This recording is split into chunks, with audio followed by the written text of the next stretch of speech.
ಪ್ರೀತಿಯ ವೀಕ್ಷಕರೆಲ್ಲರಿಗೂ ಸಹ ಶಂಕರಾನಂದ ಟಿವಿಗೆ ಸ್ವಾಗತ ಸುಸ್ವಾಗತ. ಇವತ್ತಿನ ವಿಡಿಯೋನಲ್ಲಿ ದೀಪಾವಳಿ ಭವಿಷ್ಯದ ವಿಚಾರವನ್ನು ತಿಳ್ಕೊಳ್ಳೋಣ. ದೀಪಾವಳಿ ಭವಿಷ್ಯದಲ್ಲಿ ಯಾವ ರಾಶಿಯವರಿಗೆ ಅತ್ಯಂತ ಕೆಡುಕಿನ ವಾತಾವರಣವಿದೆ, ಈ ರಾಶಿಗಳವರು ನೀವು ಅಂದುಕೊಂಡದ್ದಕ್ಕಿಂತ ಹೆಚ್ಚಿನ ರೀತಿಯಲ್ಲಿ ಅನಾನುಕೂಲತೆಗಳನ್ನು ಪಡ್ಕೊಳ್ತೀರಿ. ಯಾವ ರಾಶಿಗಳು ಅಂತ ನೋಡೋಣ. ಅದಕ್ಕಿಂತ ಮುಂಚಿತವಾಗಿ ಯಾರಾದರೂ ಶಂಕರಾನಂದ ಟಿವಿ ಯೂಟ್ಯೂಬ್ ವಾಹಿನಿಯನ್ನು ಸಬ್ಸ್ಕ್ರೈಬ್ ಮಾಡ್ಕೊಂಡಿಲ್ಲ ಅಂದರೆ ಸಬ್ಸ್ಕ್ರೈಬ್ ಮಾಡ್ಕೊಳ್ಳಿ. ಪಕ್ಕದಲ್ಲೇ ಇರುವಂತಹ ಬೆಲ್ ಐಕಾನ್ ಒತ್ತಿ. ಅದ್ರ ಜೊತೆಗೆ ಇನ್ಸ್ಟಾಗ್ರಾಮ್ ಪೇಜ್, ಫೇಸ್ಬುಕ್ ಪೇಜನ್ನು ಫಾಲೋ ಮಾಡ್ತಾ ಇಲ್ಲ ಅಂದರೂ ಮಾಡ್ಕೊಳ್ಳಿ. ಅದರಿಂದ ನೆಕ್ಸ್ಟ್ ಅಪ್ಲೋಡ್ ಮಾಡುವಂತಹ ವಿಡಿಯೋಗಳು ನಿಮಗೆ ನೋಟಿಫಿಕೇಷನ್ನ ಮುಖಾಂತರ ಬಂದು ತಲುಪತ್ತೆ.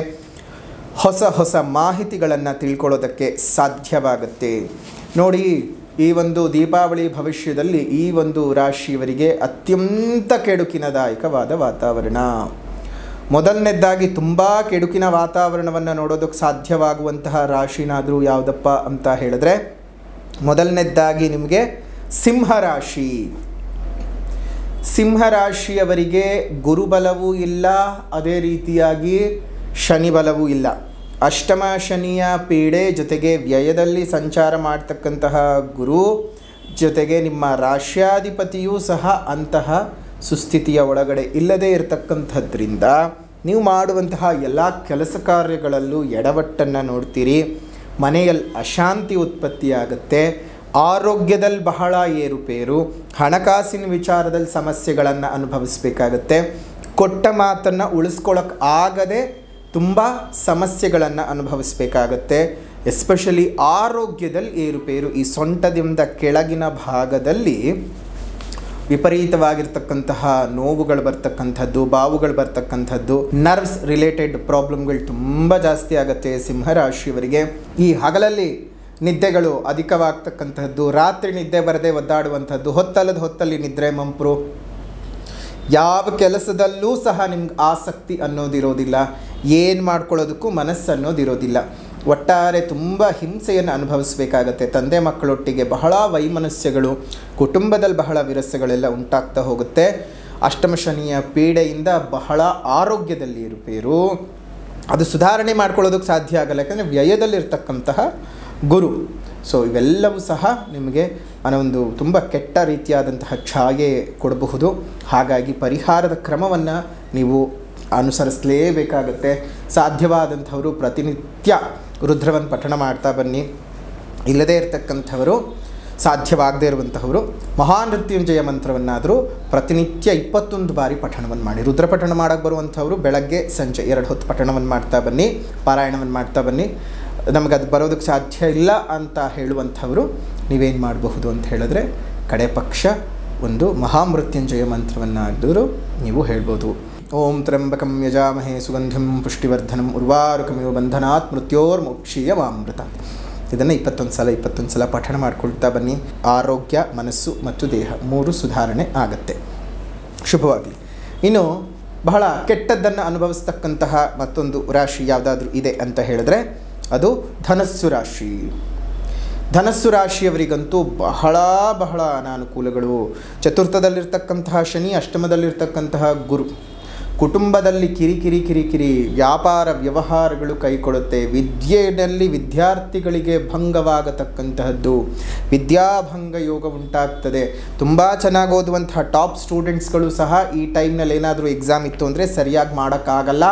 ಅದರಲ್ಲೂ ಸಹ ಏನಾದರೂ ಒಂದು ತೊಂದರೆಗಳನ್ನು ಅನುಭವಿಸಬೇಕಾಗ್ಬಿಡುತ್ತೆ. ಸೊ ತುಂಬ ಹುಷಾರಾಗಿರಬೇಕು ನೀವುಗಳು ಧನಸ್ಸು ರಾಶಿಯವರಿಗೆ. ಅರ್ಧಾಷ್ಟಮ ಶನಿಯ ಪ್ರಭಾವ ಆಗಿರಬಹುದು, ಅದೇ ರೀತಿಯಾಗಿ ಅಷ್ಟಮ ಗುರುವಿನ ಪ್ರಭಾವ ಅಂತ ಬಂದ ಸಂದರ್ಭಕ್ಕೆ ಅದಂತೂ ವಿಪರೀತವಾಗಿರೋದು. ಉಚ್ಚ ಸ್ಥಾನದಲ್ಲಿ ಬೇರೆ ಇದ್ದಾನೆ.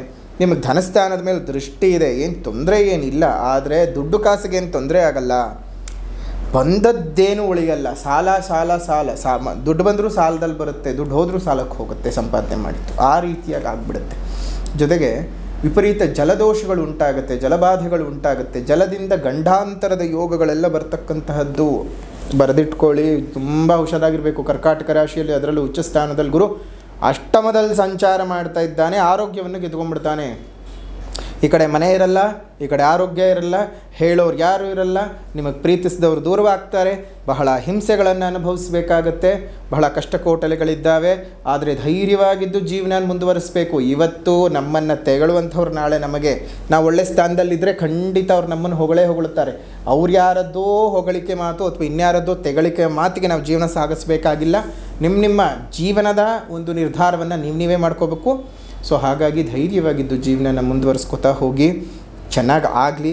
ಇನ್ನು ಪರಿಹಾರ ಅಂತ ಬಂದಾಗ ಲಲಿತಾ ಪಂಚರತ್ನಂ ಸ್ತೋತ್ರವನ್ನು ಬೆಳಗ್ಗೆ ಮತ್ತು ಸಂಜೆ 2 ಹೊತ್ತು ಬಿಡದ ಹಾಕಿ ಪಠಣವನ್ನು ಮಾಡ್ತಾ ಬನ್ನಿ, ಒಳ್ಳೆಯದಾಗಲಿ. ಇನ್ನು ಮುಂದಿನ ರಾಶಿ ಕೆಡಕಾಗ್ತಕ್ಕಂಥದ್ದು ಕುಂಭರಾಶಿ. ಈ ಕಡೆ 7.5 ಬೇರೆ ನಡೀತಾ ಇದೆ. ಷಷ್ಠದ ಗುರುವಿನ ಪ್ರಭಾವಕ್ಕೆ ಬೇರೆ ಸಿಲುಕು ಹಾಕ್ಕೊಂಡು ಮಾಡುವಂತಹ ಕೆಲಸ ಕಾರ್ಯಗಳಲ್ಲಿ ಹಿನ್ನಡೆಯನ್ನು ನೋಡ್ತೀರಾ. ಹಣಕಾಸುಗಳು ಸರಿಯಾಗಿ ಬರೋದಿಲ್ಲ. ನೋಡಿ, ನಿಮಗೆ ಧನಾಧಿಪತಿ ಮತ್ತು ಲಾಭಾಧಿಪತಿಯಾಗಿರತಕ್ಕಂತಹ ಗುರುವೇ ಷಷ್ಠಕ್ಕೆ ಹೋಗ್ತಾ ಇರುವಂತಹದ್ದು, ಷಷ್ಠದಲ್ಲಿ ಇರತಕ್ಕಂತಹದ್ದು. ಸೊ ಇದರ ಪ್ರಭಾವಗಳು ನಿಮಗೆ ಬಹಳ ಒಂದಿಷ್ಟು ಅನಾನುಕೂಲತೆಯನ್ನು ತಂದುಕೊಡುತ್ತೆ.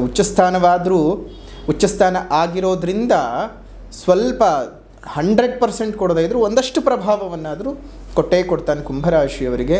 ಒಂದು ಹಣಕಾಸು ವಿಚಾರದಲ್ಲಿ ತೊಂದರೆ, ಆರೋಗ್ಯ ಚೆನ್ನಾಗಿರೋಲ್ಲ, ನಿರ್ಧಾರಗಳಲ್ಲಿ ಅಸ್ಥಿರತೆ ಇರುತ್ತೆ, ಕೆಲಸ ಕಾರ್ಯಗಳಲ್ಲಿ ಹಿನ್ನಡೆಯನ್ನು ನೋಡ್ತೀರಾ. ಅದೇ ರೀತಿಯಾಗಿ ವ್ಯಯಸ್ಥಾನದ ಮೇಲೆ ಒಂದು ದೃಷ್ಟಿ ಇರೋದ್ರಿಂದ ವಿಪರೀತವಾದಂತಹ ವ್ಯಯಗಳು ಉತ್ಪತ್ತಿ ಆಗ್ತಾ ಇರುತ್ತೆ.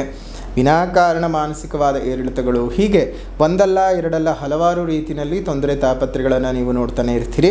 ಸೊ ಹಾಗಾಗಿ ಸ್ವಲ್ಪ ಹುಷಾರಾಗಿದ್ದು ಜೀವನ ಸಾಗಿಸಿ, ಒಳ್ಳೆಯದಾಗಲಿ ಅಂತ ಹೇಳ್ತಾ ಈ ಒಂದು ಕುಂಭರಾಶಿಯವರಾಗಿರಬಹುದು, ಧನಸ್ಸು ರಾಶಿಯವರಾಗಿರ್ಬೋದು, ಸಿಂಹರಾಶಿಯ ಆಗಿರಬಹುದು, ಬಹಳ ಹುಷಾರಾಗಿದ್ದು ಜೀವನವನ್ನು ಸಾಗಿಸಿ. ಇನ್ನು ಕುಂಭರಾಶಿಯವರ ಪರಿಹಾರ ಏನಪ್ಪ ಅಂತ ಹೇಳಿದ್ರೆ, ನೀವು ಮಾಡ್ಕೊಳ್ಬೇಕಾಗಿರ್ತಕ್ಕಂಥದ್ದು ಶ್ಯಾಮಲಾ ದಂಡಕಂನ ಪ್ರತಿನಿತ್ಯ ಸಂಜೆ ಪಠಣವನ್ನು ಮಾಡ್ತಾ ಬನ್ನಿ. ಎಲ್ಲಿವರೆಗೂ ಗುರು ಪುನಃ ತನ್ನ ಸ್ಥಾನವನ್ನು ಬದಲಾವಣೆ ಮಾಡ್ಕೊಳ್ಳೋವರೆಗೂ, ಅದು ಡಿಸೆಂಬರ್ 5ನೇ ತಾರೀಕಿನವರೆಗೂ ತಪ್ಪದ ಹಾಗೆ ಮಾಡ್ತಾ ಬನ್ನಿ. ನಿಮ್ಮೆಲ್ಲರಿಗೂ ಸಹ ಒಳ್ಳೆಯದಾಗಲಿ ಅಂತ ಹೇಳ್ತಾ ಈ ಒಂದು ವಿಶೇಷವಾದ ವಿಡಿಯೋವನ್ನು ಇಲ್ಲಿಗೆ ಮುಕ್ತಾಯ ಮಾಡೋಣ. ವಿಡಿಯೋ ಇಷ್ಟ ಆಗಿದ್ದರೆ ಲೈಕ್ ಮಾಡಿ, ಶೇರ್ ಮಾಡಿ, ಕಮೆಂಟ್ ಮಾಡಿ. ದೀಪಾವಳಿ ಹಬ್ಬದ ಶುಭಾಶಯಗಳನ್ನು ಪುನಃ ತಿಳಿಸ್ತಾ ಇದ್ದೇವೆ. ನಿಮ್ಮೆಲ್ಲರಿಗೂ ಸಹ ದೀಪಾವಳಿಯ ಹೊಂಬೆಳಕು ಮೂಡಲಿ ಅಂತ ಹೇಳಿ ದೇವರಲ್ಲಿ ಪ್ರಾರ್ಥನೆ ಮಾಡ್ತಾ ಶುಭ ಆಶೀರ್ವಾದವನ್ನು ಸಹ ಮಾಡ್ತಾ ಇದ್ದೇವೆ. ಲೋಕ ಸಮಸ್ತ ಸುಖಿನೋ ಭವಂತು, ಸಕಲ ಸನ್ಮಂಗಳಾನಿ ಭವಂತು, ಸರ್ವೇ ಜನಾಃ ಸುಖಿನೋ ಭವಂತು, ಸಮಸ್ತ ಸನ್ಮಂಗಳಾನಿ ಭವಂತು.